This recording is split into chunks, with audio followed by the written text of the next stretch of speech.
Our story, a story of love and loyalty, begins in the land of Moab, a place east of Israel.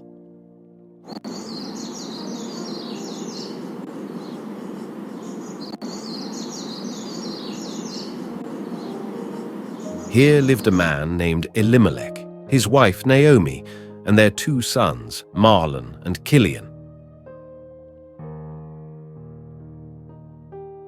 They were Israelites from Bethlehem, but a terrible famine had driven them from their home in search of food and a better life.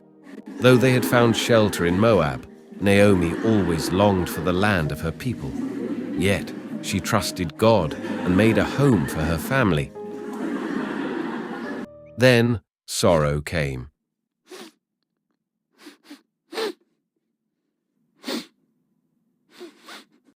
Naomi's beloved husband died, leaving her a widow in a foreign land.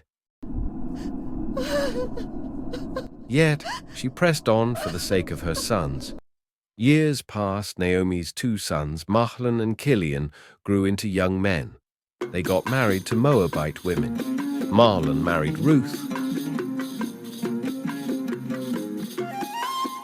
Kilian married Orpah.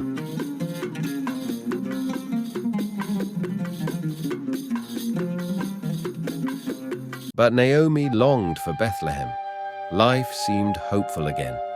But tragedy struck once more. Then came one stormy night. Mahlon and Kilian both fall ill. Naomi, Ruth, and Orpah care for them, but the young men grew weaker and passed away.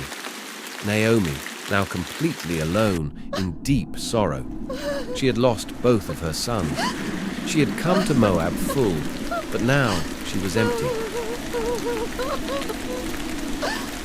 One day, Naomi heard that the famine in Israel had ended.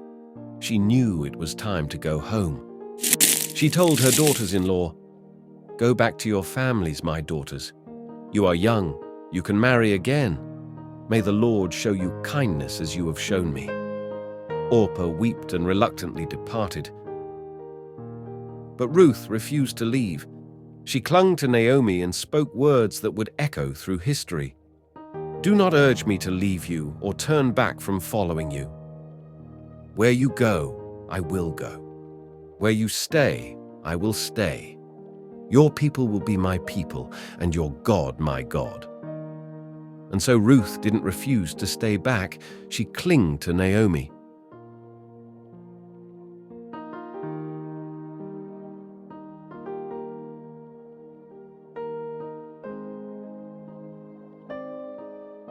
After a long journey, Naomi and Ruth arrived in Bethlehem. The town was stirred.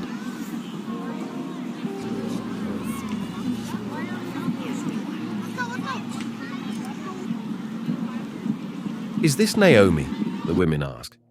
"Do not call me Naomi, which means pleasant," she replied. "Call me Mara, for the Lord has made my life bitter." Naomi was broken, but she did not yet see that God had a plan for her redemption. Early the next morning, Ruth knew she had to provide for Naomi. She set out to gather leftover grain in the fields, as was allowed for the poor. She enters a large wheat field, bending down to gather fallen stalks. Unbeknownst to her, she found herself in the fields of Boaz, a kind and wealthy man, a relative of Naomi's late husband. Boaz watched from afar. Boaz approaches a worker. "Who is this young woman?" he asked. "She is Ruth, the Moabite who came with Naomi," the worker replied. Boaz approaches Ruth. She stands, unsure of what to expect. Boaz spoke kindly to her. "Stay in my fields. Do not go elsewhere. I have ordered my workers not to harm you." Ruth bowed low, grateful. "Why are you so kind to me, a foreigner?" she asked. "I have heard of your kindness to Naomi," Boaz replied.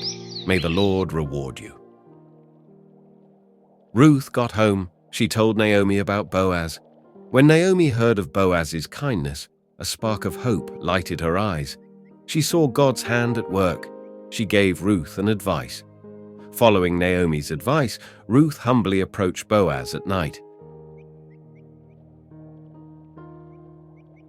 a sign of seeking protection. Boaz wakes, startled. Ruth softly says, "Spread your covering over me, for you are my family's redeemer." Boaz was moved by her virtue. "I will redeem you," he promised. "But first, I must speak with a closer relative," in a meeting with the elders at the city gate.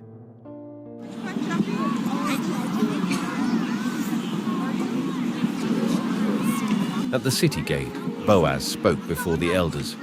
Boaz asked his closer relative, "You have the first right to redeem Naomi's land and take Ruth as your wife.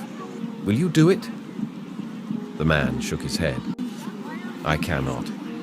You may redeem it yourself." So, before the witnesses, Boaz took Ruth as his wife, securing both her future and Naomi's.